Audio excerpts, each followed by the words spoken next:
Hanggang ngayon, hindi natin alam ang dahilan ng hiwalayan ni na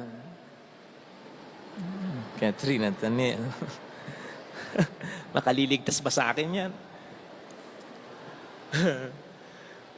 Pasensya na, ha?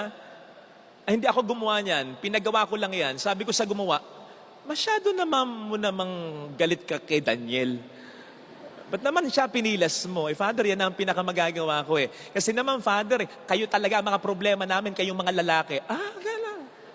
Nadamay pa ako. So, hindi natin alam ang dahilan, ha? Pero sigurado ko, mabigat ang dahilan. Kasi hindi naman basta-basta, kakalas na lang yung mga yan. 11 years pa naman. Di ba?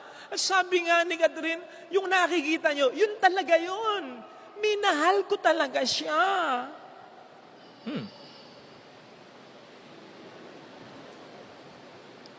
So, sigurado ko, bigat ng dahilan.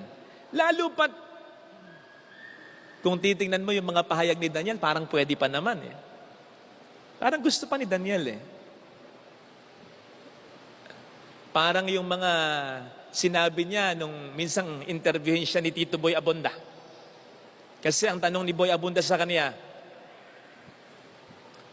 kapag napagod ka, iiwan mo ba siya? Ang sabi ni Daniel, ilang beses na po ako napagod. Pero hindi ko siya iniwan. Ganun sana. Yan lang, hindi ganun eh. So, ibig bang sabihin, parang si Catherine pa ang bumitaw? Wag naman. Kung siya man, siguradong matindi ang dahilan. Sapagkat ang babae, lalong-lalo na yung mabuting asawa, mabuting girlfriend, mabuting nanay, hindi basta-basta bibigay yan. Hindi basta-basta bibigay yan. Kung walang matinding dahilan. Lahat kayang matiisin ang mga babae na ganyan. Kaya't kung bumitaw na, ibig sabihin matindi talaga.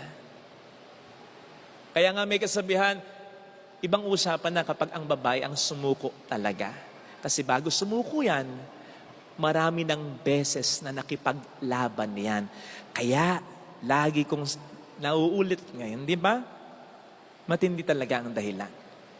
Nakamamatay na yung dahilan.